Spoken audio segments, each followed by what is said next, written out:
All right, guys, now recording chapter 30, section 2, talking about totalitarianism in Stalinist Russia. Stalin, who happens to be Lenin's successor after he has his stroke, comes to power in Russia.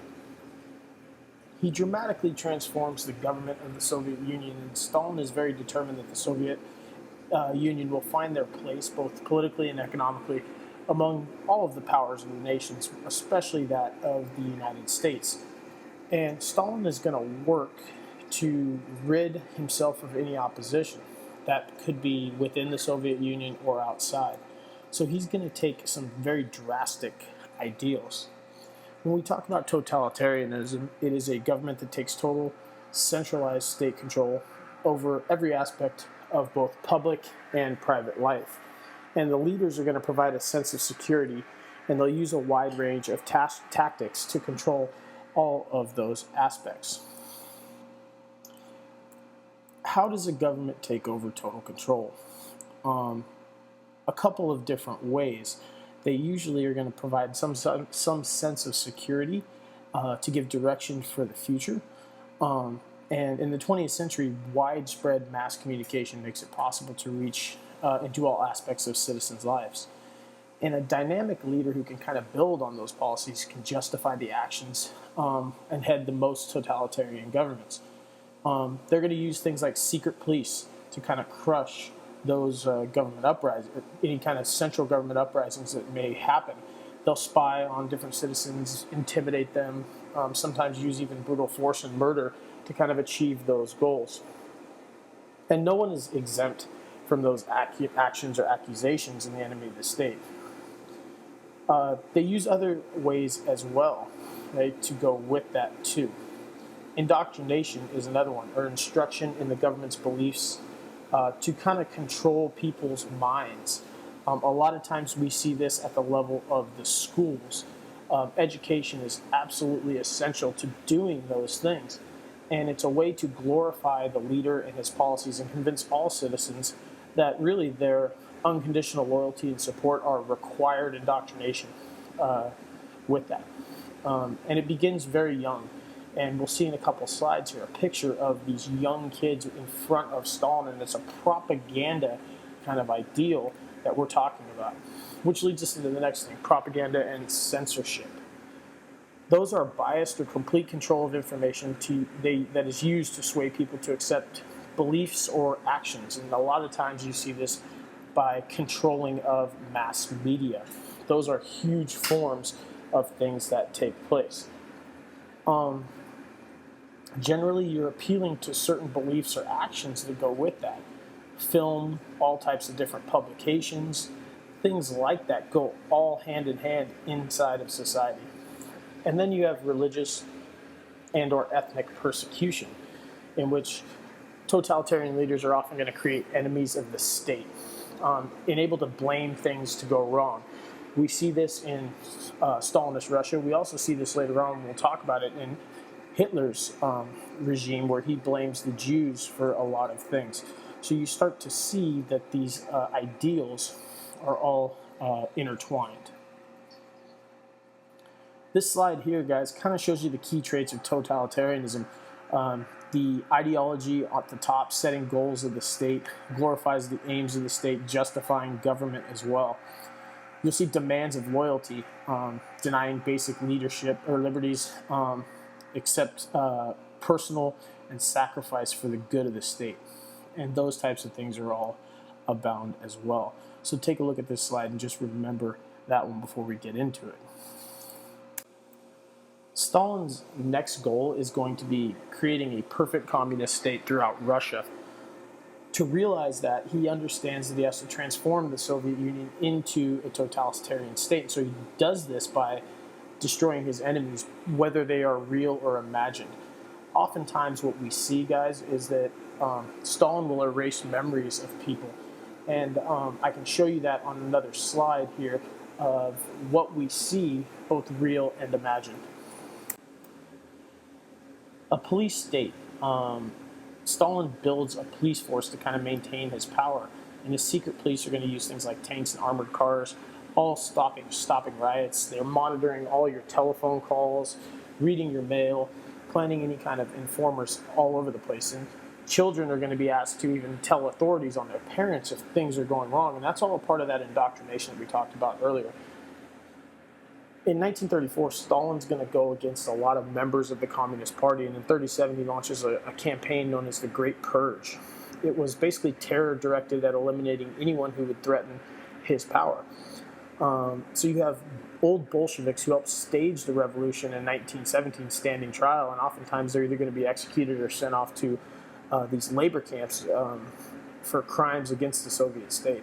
And when that ends in 1938, Stalin has now gained 100% control of the Soviet government and the Communist Party.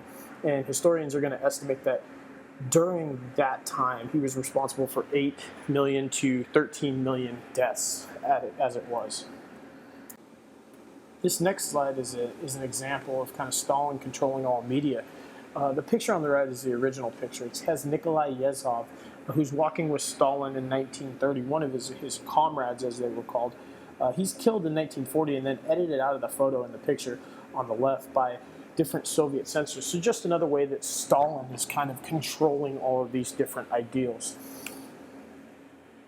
Stalin's going to build this kind of totalitarian state using a lot of different ways. We're talking about Russian propaganda and censorship.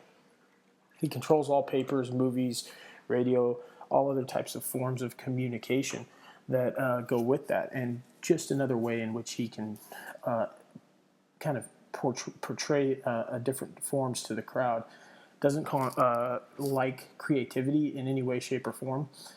Essentially, everybody but himself is going to be held to this.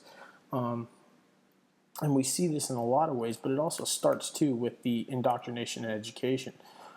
Under Stalin, the government controlled all education from nursery school all the way throughout universities. And children are learning the virtues of kind of the Communist Party. Professors, college professors, students who would question that often are going to be sent off, losing their jobs, facing imprisonment.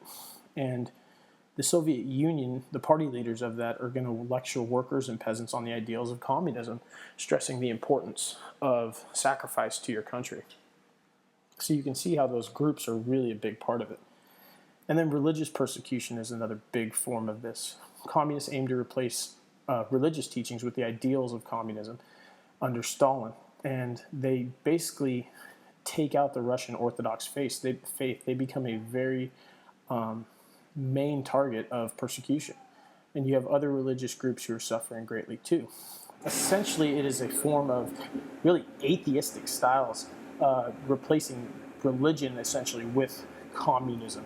And that's how that kind of comes to power. This next slide, guys, is kind of that form of indoctrination and education that I showed you. In here you have this picture of Stalin with these young boys all kind of smiling and saluting Stalin for kind of the leader that he was, even though it is a way for him to kind of control the mass media as it is. And Stalin's going to go after now kind of the economy, essentially making a command economy, or a system in which the government makes all economic decisions. And under that system, you have political leaders who are identifying the country's economic needs, and then they're going to determine how to fulfill them.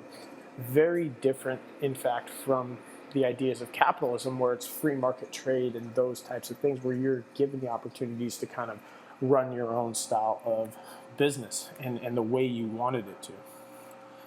And with this, we start to see the Industrial Revolution. Stalin is going to outline the first of several kind of 5-year plans for development. And in doing so, he's hoping that he can kind of control different aspects of government. The 5-year plan itself is going to set very impossibly high quotas that are there, and it's going to increase the output of steel, coal, oil, all those types of things to kind of reach those targets. Government limits kind of the production of consumer goods. So when we talk about consumer goods, you're talking about things that are going to make your home life a little bit easier. And so limiting those shortages we start to see people who are facing severe shortages of housing, food, clothing, other necessary goods that you need to kind of live with. Now, the interesting thing about it is that almost all of the targets of the 5-year plan fall short. But the fact that they do fall short doesn't mean it's not productive. The Soviets actually make some huge gains in this portion. The second plan that he launches in 1933, that one is equally successful. So from 1928 to 1937, the industrial production of steel itself is going to increase by more than 25%. And it kind of puts them into power with a lot of other countries. Next, guys, we're talking about the agricultural revolution itself. And in 1928, the government kind of begins seizing properties. That's over 25 million privately owned farms in the USSR. And it combines them into a very large government-owned farms. Those are called collective farms. And you have hundreds of families who are going to be located on these farms called collectives, and they produce food for the state, essentially. And the government expects modern machinery on the collective farms would boost the farm production and reduce the number of workers that were needed. And you have resistance that's very, very strong by a group known as the kulaks. They are a class of wealthy peasants, essentially, if you can kind of wrap your mind around that, wealthy peasants. And they are definitely not liking the fact that the government's taking their farms. And what ends up happening is that you see the Soviet government actually eliminating them, killing them, or sending them off to places like Siberia, the remote location that they would use. And peasants are actively fighting the government's attempts to kind of take over land. Many of them are going to kill off livestock, kind of destroy their own crops in protest. And the secret police are going out and onto these collective farms and basically forcing people to work. And if they don't, they're going to die. And as a result, you see between 5 and 10 million peasants who die as a direct result of those revolutions. But again, by 1938, more than 90% of those peasants are living on the collective farms. And that year, the country produces almost twice the wheat that it had in 1928 before collective farming.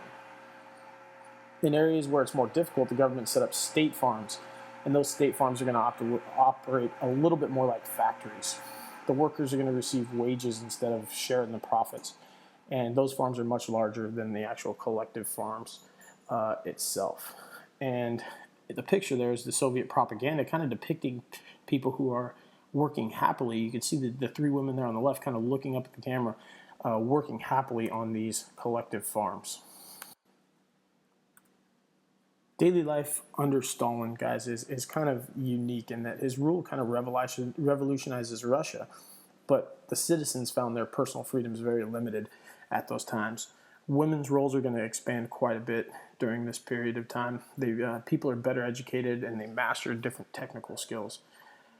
The dramatic changes in people's lives come at a very, very big cost, however. Generally speaking, personal freedoms are not there. And Stalin's economic plans create these very high demand for skilled workers. And you see universities and technical training becoming a key factor to a better way of life. And women are huge parts of this as well. The Bolshevik Revolution that takes place earlier on declares men and women equal. And so women are forced to kind of join the working wages. A lot of times we see them going into opportunities like medicine, but there's others as well, working in different types of labor force like engineering and science, but medicine is a huge portion of this. They're still going to be responsible for keeping things up to go in the house. They're still responsible for all those things that is theirs. But in order to make things a little bit easier, the state's going to offer childcare for all working mothers so they can kind of have those ideals. And when we talk about total control being achieved, by the mid-1930s, Stalin had forcibly transformed the Soviet Union into a totalitarian regime and a very, very much an industrial power. He was unopposed, and he maintained that authority all throughout. And we start to see this period of total social control and rule by terror, almost similar to the ideals in France.